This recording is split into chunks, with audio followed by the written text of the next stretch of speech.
BBC বাংলার অধিবেশন প্রবাহতে আপনাদের স্বাগত। আজ আপনাদের সাথে লন্ডন স্টুডিও থেকে আছি মানসী বড়ুয়া, আর ঢাকায় আমার সাথে থাকছেন আকবর হোসেন। বাংলাদেশের সর্বশেষ গুরুত্বপূর্ণ আপডেট সংবাদে আপনাকে স্বাগত। শুরুতে সংবাদ শিরোনাম, পরে বিস্তারিত। প্রথমে জানাবো সচিবালয় কর্মচারীদের বিক্ষোভ। সচিবালয়ের ভেতরে একদল সরকারি কর্মচারী বিক্ষোভ করছেন। তারা অর্থ বিভাগের সচিব মোহাম্মদ খায়রুজ্জামান মজুমদারের অপসারণ সহ কয়েকটি দাবিতে বিক্ষোভ করছেন। তাদের দাবিগুলো এক, যৌক্তিক দাবি দেওয়ার পথে বাধা দেওয়ার অভিযোগে অর্থ বিভাগের সচিব সহ কয়েকজন কর্মকর্তার অপসারণ, 2, নতুন বেতন কমিশন নভেম্বরের মধ্যে বাস্তবায়ন, 3, 10ম থেকে 20তম গ্রেডের কর্মচারীদের পদনামের পরিবর্তন। এরপর জানাবো 144 ধারা বলবৎ থমথমে খাগড়াছড়ি। খাগড়াছড়িতে মারমা শিক্ষার্থীদেরকে সংঘবদ্ধ ধর্ষণের ঘটনার জেরে শুক্র ও শনিবার সড়ক অবরোধ ও ভাঙচুর, অগ্নিসংযোগ, সড়কে সড়কে জ্বালাপোড়াও ও সহিংসতার পর খাগড়াছড়িতে থমথমে অবস্থা বিরাজ করছে। অবস্থায় আইন শৃঙ্খলা নিয়ন্ত্রণে আনতে খাগড়াছড়ি সদর উপজেলা ও খাগড়াছড়ি পৌরসভায় অনির্দিষ্টকালের জন্য 144 ধারা জারি করা হয়েছে।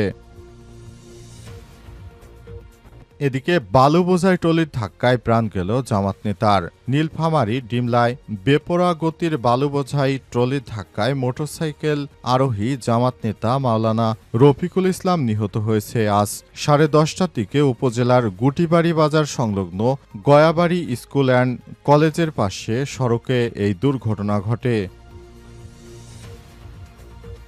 এদিকে পাকিস্তানের জাহাজে দখলদার ইসরায়েলের হামলা। পাকিস্তানে 24 নাগরিক সহ 27 জন ক্রু বহনকারী একটি জ্বালানি ট্রাঙ্কার ইসরায়েলি ড্রোন হামলার শিকার হয়েছে। ইয়েমেনের একটি বন্দরে থাকা অবস্থায় জাহাজটিকে টার্গেট করে ইসরায়েল শনিবার এই ঘটনার তথ্য প্রকাশ করেছে পাকিস্তানের স্বরাষ্ট্রমন্ত্রী মোহসিন নকভি। এবং সর্বশেষ জানাবো ইউক্রেনের রাজধানীতে ভয়াবহ হামলা চালাচ্ছে রাশিয়া। ইউক্রেনের রাজধানী কিয়েভ আবারও রাশিয়ার ভয়াবহ হামলার মুখে পড়েছে। আজ মধ্যরাত থেকে শুরু হওয়া ড্রোন ও মিসাইল হামলার ঘটনার পর ঘণ্টা ধরে অব্যাহত ছিল এই ধরনের হামলা। সংবাদ মাধ্যম রয়টার্স জানিয়েছে 2022 সালের যুদ্ধমাত্রার যুদ্ধ শুরু হওয়ার পর থেকে এবারই রাজধানী এবং এর আশপাশে সবথেকে বড় আক্রমণ চালিয়েছে রুশ সেনারা। প্রিয় দর্শক, এতক্ষণ শুনছিলেন সংবাদ শিরোনাম, এবারে বিস্তারিত। তবে তার আগে বন্ধুরা, অনুরোধ থাকবে এই সংবাদটিতে একটি লাইক দিন। এই চ্যানেলে আপনি নতুন হয়ে থাকলে আমাদের সংবাদটি দেখতে দেখতে চ্যানেলটি সাবস্ক্রাইব করে রাখুন। কমেন্ট করে বন্ধুরা আপনার মূল্যবান মতামত জানিয়ে দিন আপনি বিশ্বের কোন দেশ থেকে বা বাংলাদেশের কোন স্থান থেকে আমাদের সংবাদটি দেখছেন এবং শুনছেন। আর বন্ধুরা, এই সংবাদটি আপনার সোশ্যাল মিডিয়া ফেসবুকে শেয়ার করে দিন। এবারে বিস্তারিত।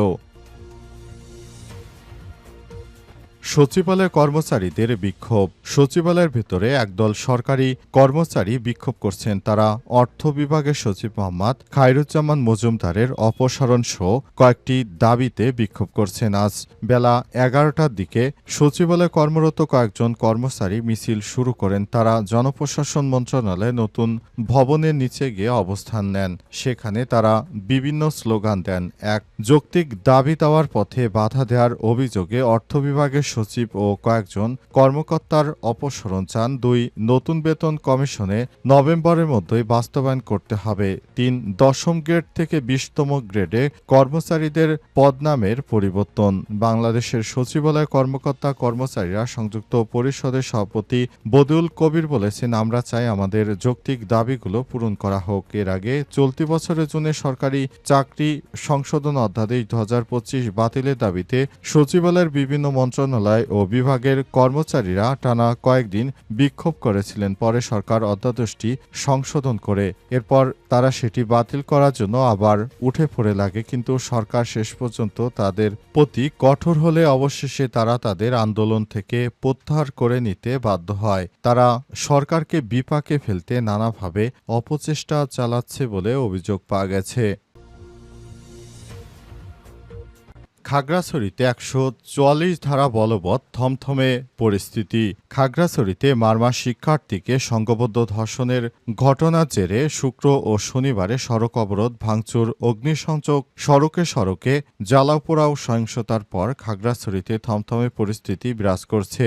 এ অবস্থায় সেখানে ১৪৪ ধারা জারি করেছে প্রশাসন। তবে খাগড়াছড়িতে বিভিন্ন জায়গায় বিভিন্ন মিডিয়া থেকে দেখা যাচ্ছে অন্তর্বর্তীকালীন সরকারের প্রধান উপদেষ্টা প্রফেসর ডক্টর মোহাম্মদ ইউনূসকে নিয়ে পাহাড়ের সন্ত্রাসী গ্রুপ বিভিন্নভাবে চক্রান্ত করতে শুরু করেছে। অনেকেই বলছে তারা পালিয়ে যাওয়া স্বৈরাচারী সরকারের কাছ থেকে তারপর টাকা খেয়ে বাংলাদেশের বিরুদ্ধে তারা নানাভাবে সমস্যা ক্রিয়েট করছে, যেটি অন্তর্বর্তীকালীন সরকারের প্রধান উপদেষ্টা ক্ষমতা আসার পর এই বিষয়গুলো পাহাড়ে মাঝে মাঝে সংঘর্ষের ঘটনা ঘটছে। তাই এই বিষয়গুলোকে রহিত করার জন্য সেনাবাহিনীর সদস্যরা চেষ্টা চালিয়ে যাচ্ছে। আজ পাহাড়ের একটি জায়গায় দেখা গেছে এপিবিএন সদস্যদের বাস আটকে মব সৃষ্টি করতে তৎপরতা চালাচ্ছে সব সন্ত্রাসী গোষ্ঠীরা। এছাড়াও বিভিন্ন জায়গায় দেখা যাচ্ছে পাহাড়ে বাঙালিদের উপর হামলা চালাচ্ছে পাহাড়ের এই মারমা সম্প্রদায়ের সন্ত্রাসীরা।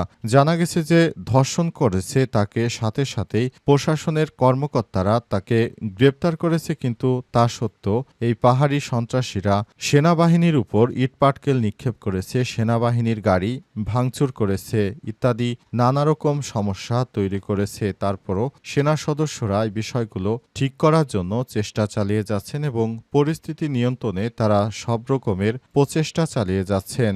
শেষ পর্যন্ত পরিস্থিতি কোন দিকে গড়ায় বলা যাচ্ছে না। বালুবোঝাই ট্রলির ধাক্কায় প্রাণ গেল জামাত নেতার। নীলফামারী ডিমলায় বেপরোয়া গতির বালুবোঝাই ট্রলির ধাক্কায় মোটরসাইকেল আরোহী জামাত নেতা মাওলানা রফিকুল ইসলাম নিহত হয়েছে। আজ সকাল 10:30টার দিকে উপজেলার গুলিবাড়ি বাজার সংলগ্ন গয়াবাড়ি স্কুল অ্যান্ড কলেজের পাশের সড়কে এই দুর্ঘটনা ঘটে। নিহত মাওলানা রফিকুল ইসলাম খালিশা চাপানি ইউনিয়ন জামাতের সাবেক আমির ছিলেন। একই সঙ্গে তিনি হাতনাই বালাপাড়া দাখিল মাদ্রাসা সহকারী সুপার ও ডিমলার তিতপাড়া বড় জুমা জামে মসজিদের খতিব হিসেবে দায়িত্ব পালন করছিলেন। স্থানীয় সূত্র থেকে জানা গেছে আজ চক্রের কয়েকটি ট্রলি গুটিবাড়ি হয়ে ডালিয়ার দিকে যাচ্ছিল। এ সময় রফিকুল ইসলাম খালিশা চাপানির নিজ বাড়ি থেকে মোটরসাইকেলে মাদ্রাসায় যাওয়ার পথে দ্রুতগামী একটি ট্রলি তাকে ধাক্কা দেয়। এ সময় তিনি সড়কে ছিটকে পড়ে গুরুতর আহত হন। স্থানীয়রা তাকে দ্রুত উদ্ধার করে উপজেলা স্বাস্থ্য কমপ্লেক্সের জরুরি বিভাগে ভর্তি করে। এই ঘটনায় হাসপাতালে নেয়ার পর কর্তব্যরত চিকিৎসক তাকে মৃত ঘোষণা করেছে। তার মৃত্যুতে এলাকায় শোকের ছায়া বইছে। তিনি ওই এলাকার অত্যন্ত প্রসিদ্ধ একজন আলেম ছিলেন এবং সব সময় সাধারণ মানুষের উপকার করতেন। সাধারণ মানুষ তার মৃত্যু কোনোভাবেই মেনে নিতে পারছে না। সবাই বলছে তিনি অনেক ভালো একজন মানুষ ছিলেন, তিনি সব সময় চেয়েছেন মানুষের কল্যাণ করতে। পাকিস্তানের জাহাজে ইসরায়েলের হামলা।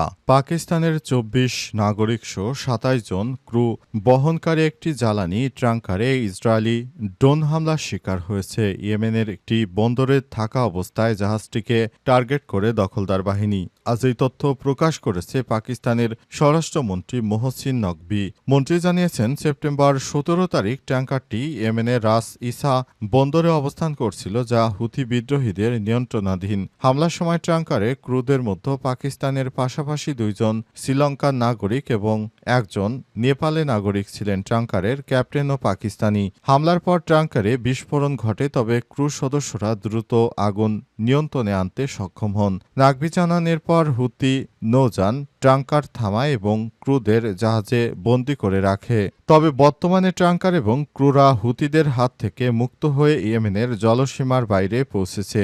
মন্ত্রী নকভি নিরাপত্তা বাহিনী, ওমান, সৌদি আরবের পাকিস্তানি কূটনৈতিক এবং সংশ্লিষ্ট কর্মকর্তাদের সহযোগিতার জন্য কৃতজ্ঞতা প্রকাশ করেছেন। তিনি উল্লেখ করেন, আমাদের নাগরিকদের নিরাপত্তা মুক্তি নিশ্চিত করতে নিরাপত্তা বাহিনী কাজ করছে। পাকিস্তানি পররাষ্ট্র মন্ত্রণালয় আগে জানিয়েছিল ট্যাঙ্কারে 24 জন পাকিস্তানি ক্রু নিরাপদে আছেন এবং বর্তমানে ইয়েমেনের জলসীমার বাইরে অবস্থান করছেন। বর্তমানে ট্যাঙ্কার বন্দর থেকে যাত্রা শুরু করে এবং সকল ক্রু নিরাপদে রয়েছে বলে জানা গেছে।